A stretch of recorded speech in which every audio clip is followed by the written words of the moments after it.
Fin de parcours cycliste pour le Danois Torbjørn Sindal, Cyril, qui pénètre le premier dans l'aire de transition.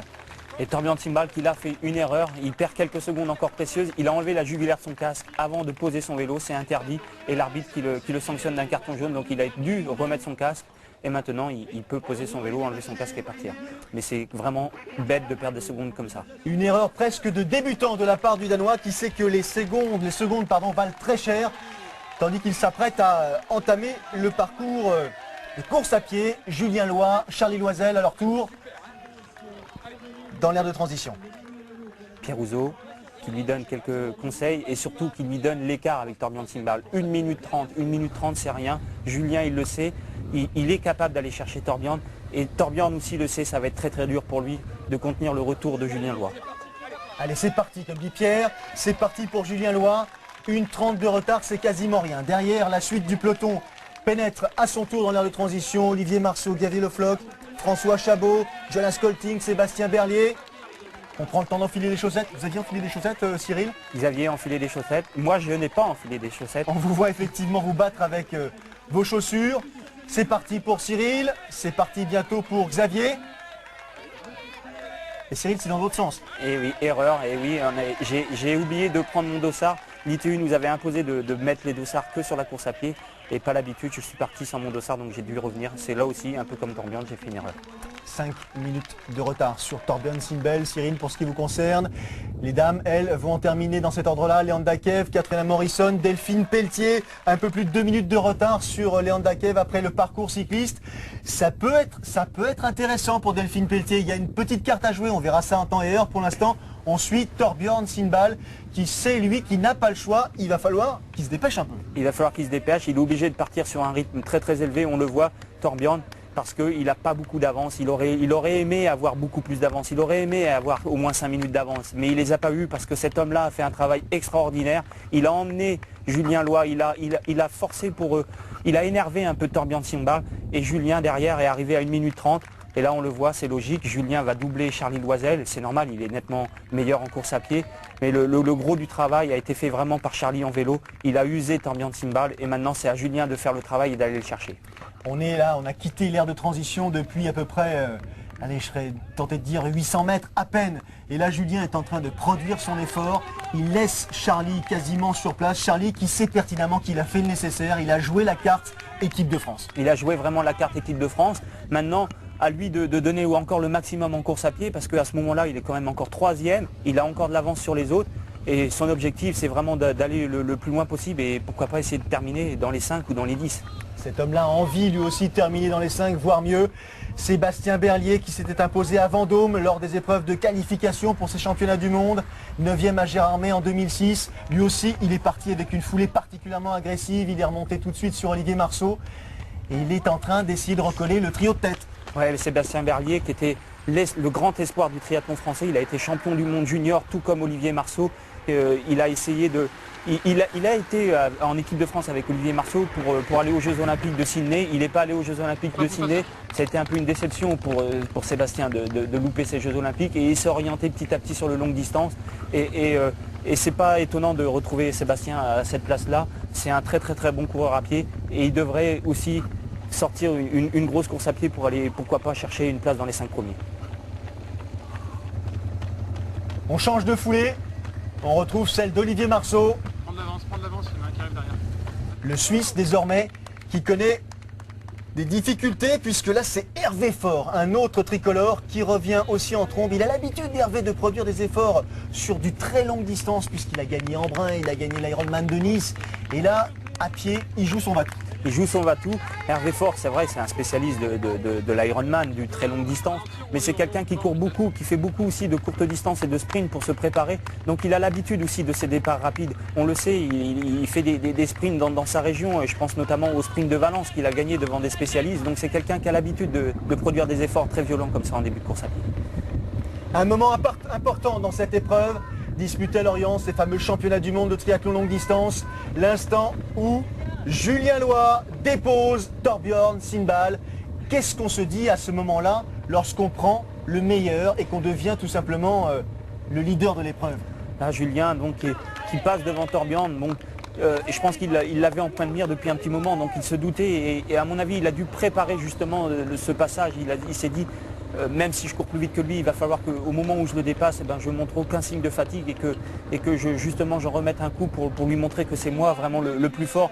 Mais le plus important pour Julien, c'est de maintenir la cadence parce que derrière il y a quand même des spécialistes de la course à pied comme Sébastien Berlier ou Olivier Marceau. Donc il faut être vigilant, il faut rester concentré et sûrement que Julien doit se dire là c'est mon jour et j'ai pas le droit de le louper. Allez Julien, soutenu comme il se doit, attention, soutenu comme il se doit par le public breton, présent en masse. Il a pris le meilleur sur cet homme, Thorbjørn Sindbæk, qui a quelques difficultés, un tout petit peu rigide Thorbjørn. C'est pas très bon signe. Et derrière, ça revient à vitesse grand V, même si Charlie résiste tant qu'il peut. Sébastien Berlier, Xavier Le Floch. Vous, Cyril, vous étiez en train de lâcher les watts, hein? Oui, on était en train de lâcher les watts parce que c'est vrai que 4 minutes, 5 minutes sur Thorbjørn, c'est jouable parce que 20 km c'est quand même aussi très très long et on le sait, c'est quelqu'un qui peut craquer, tout comme Charlie, on a l'habitude, c'est des très grands rouleurs et on a donné le maximum pour essayer d'aller les chercher. Elle est confiante, elle est sereine, elle a une attitude de vainqueur. Leanda Cave, la Britannique, regardez avec quelle aisance pour l'instant elle est en train de rythmer cette tête de course. Derrière, sa compatriote Catriona Morrison, championne du monde de duathlon courte distance en 2006. Et le duathlon, cette jeune femme-là aussi, elle le connaît, Erika Xomor, la Hongroise qui s'est illustrée récemment à l'occasion de l'Alpha Ironman d'Autriche, qui est sortie vainqueur et qui revient, elle aussi, du Diable Vauvert après avoir fait une natation, je dirais presque exécrable. Une natation exécrable, c'est une duathlète, donc la natation c'est vraiment son point faible. Elle a malgré tout après fait un vélo vraiment correct et puis maintenant elle joue son va-tout sur sa course à pied, sur son point fort pour essayer petit à petit de remonter sur les plus hautes marches du podium. Erika Xomor, gabarit très fin mais très puissante à la fois, avec une foulée particulièrement dynamique. Et que dire de cette foulée, celle de Delphine Pelletier, qui résiste, qui tente de se rapprocher un peu plus du trio de tête. Allez, Delphine, elle est motivée, elle a une belle carte à jouer, elle est soutenue.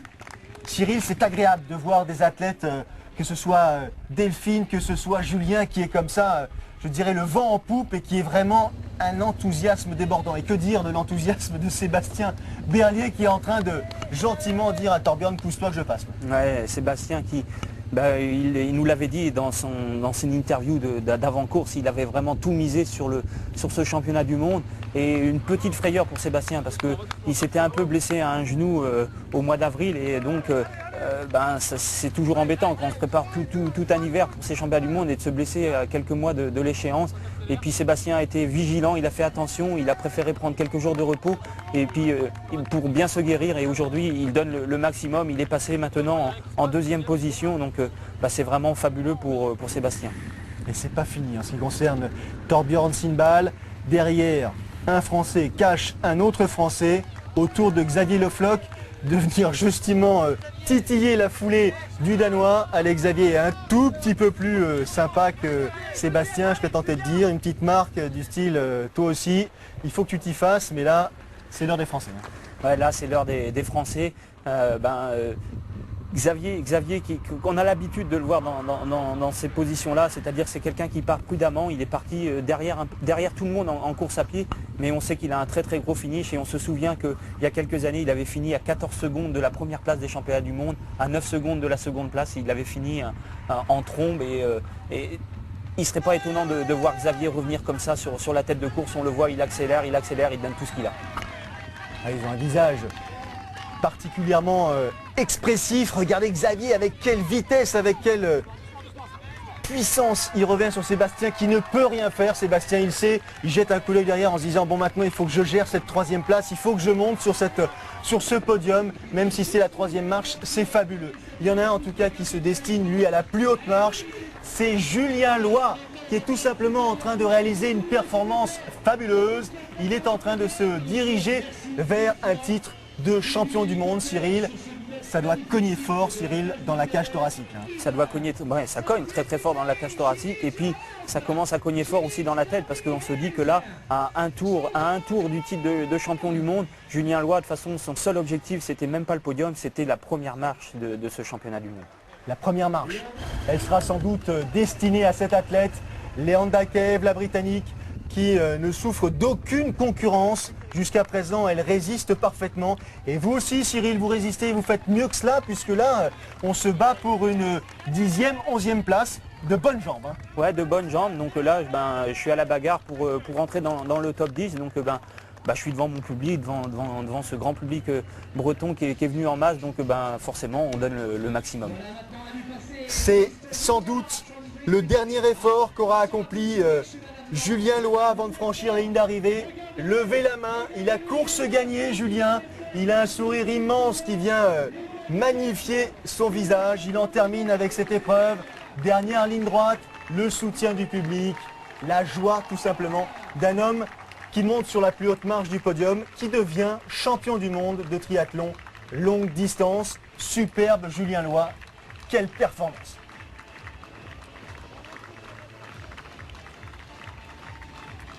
Je sens qu'il se passe des choses, mais j'ai pas trop encore réalisé.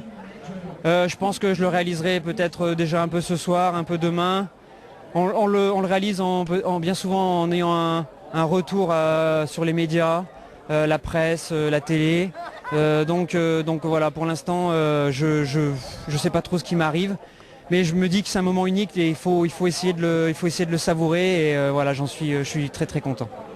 Et il a terminé comme une balle, Xavier Le Floch, le breton, chez lui à domicile, soutenu par son public. Il vient chercher cette 2e place sur ces championnats du monde longue distance, après avoir connu 2 3e places précédemment. Vainqueur de l'Ironman de Malaisie en début d'année, 2e de ces championnats du monde. Belle performance aussi pour Sébastien Berlier, qui termine sur la 3e marche à l'arrache avec les tripes. J'ai eu un public formidable pour moi et honnêtement, t'as plus l'impression de courir quand tu es en course tellement ça braille autour de toi et c'est vraiment fabuleux. J'en avais la chair de poule en courant, donc j'essayais de me canaliser quand même parce que après quand tu es tout seul, tu es un peu en ce régime des par moments. Je m'attendais pas à être si bien. J'ai vraiment passé une bonne journée. Je suis vraiment ravi de cette 3e place. J'ai même espéré la seconde, mais il y a eu une fin de course de Xavier Le Floch à domicile qui a fait une fin de course tonitruante. Et moi j'ai eu du mal un peu à finir, mais je suis vraiment ravi, 3e, le podium, et puis on fait un 2-3. Bon, Julien il était au-dessus du lot aujourd'hui, on le savait un peu. Bon, on savait que la course était ouverte, et moi je suis aux anges, quoi. C'est génial, on gagne par équipe, et puis voilà, il y avait un public de folie tout le long du parcours, on a eu le beau temps. Je pense que c'était une réussite au niveau de l'organisation, de la course, tout. C'est excellent. Il cache difficilement sa joie, Sébastien Berlier. Il en termine, lui, Torbjörn Sindvall, le Danois, pour prendre finalement la 4e place avec quelques difficultés. Olivier Marceau qui en finit à son tour, 6e. 5e place, on l'avait vu pour Hervé Faure juste avant. Tous ces athlètes en terminent. Ça a été mené sur une allure absolument magnifique. 10e place pour Patrick Vernet. Juste avant, Reynaldo Colucci, le Brésilien, était passé. Et puis Charlie Loisel, finalement, qui en termine aussi à la 11e place. Et il reste encore les Français, et les voici. François Chabot et vous, Cyril, vous passez la ligne, main dans la main. Et vous avez ce geste remarquable qui consiste à dire « Profites-en, passe devant moi sous les couleurs de l'équipe de France ». Belle image de votre part, Cyril. Le classement, vous le connaissez, c'est celui-ci. La première de ces dames à en terminer avec l'épreuve, Leanda Kev. Pas de surprise, depuis le début de l'épreuve, depuis la sortie de l'eau, elle est quasiment devant. Elle a su gérer comme une reine son parcours et emporter ce premier titre mondial chez les dames.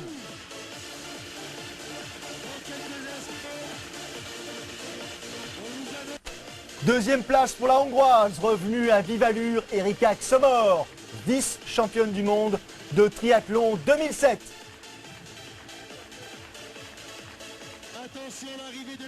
La 3e place pour une autre Anglaise, Catriona Morrison. Et la 4e place, malheureusement avec quelques larmes, mais quelle belle performance malgré tout pour Delphine Pelletier. Superbe Delphine, bravo. Ça continue Pierre encore avec une Anglaise from Great Britain, Miss Wellington. Quelle belle épreuve, le classement général. Voilà, on s'est mis un petit peu volontairement à l'écart en compagnie de Cyril Neveu. Cyril, on a besoin d'un petit peu de calme parce que sincèrement, si on revient sur cette course, nouvelle formule, nouveau format, c'était absolument infernal, surtout quand on la courait. Une course infernale, une course très dynamique, très nerveuse, c'est normal hein, sur un format double courte distance. On l'a vu, hein, ça s'est gagné en moins de 4 heures, on le savait. Il fallait pas louper sa natation, il fallait être très fort en vélo et puis on a vu un départ course à pied spectaculaire sur des bases très élevées. Alors un podium 100% français côté masculin, la belle 4e place de Delphine Pelletier. Je serais tenté de dire que l'équipe de France longue distance s'est un peu plus installée parmi les favoris. L'équipe de France est vraiment bien installée parmi les favoris. C'est une distance qui correspond bien aux athlètes français, que ce soit le double CD ou la longue distance qu'on a connue auparavant. C'est vrai que sur le circuit Ironman, bon, on a quand même des belles victoires avec les Français, mais on est beaucoup plus à l'aise, nous les Français, sur ces distances-là. On le voit, on aime bien les courses rapides, les courses dynamiques, et les athlètes français ont vraiment brillé aujourd'hui sur le circuit de Lorient. Très belle victoire, très belle journée. Très belle histoire. Moi, je vous donne rendez-vous pour la suite en compagnie de Cyril Neveu sur Sport Plus pour les étapes Ironman. Et la prochaine étape, ce sera le longue distance de Roth au mois d'août. Salut à tous et merci encore.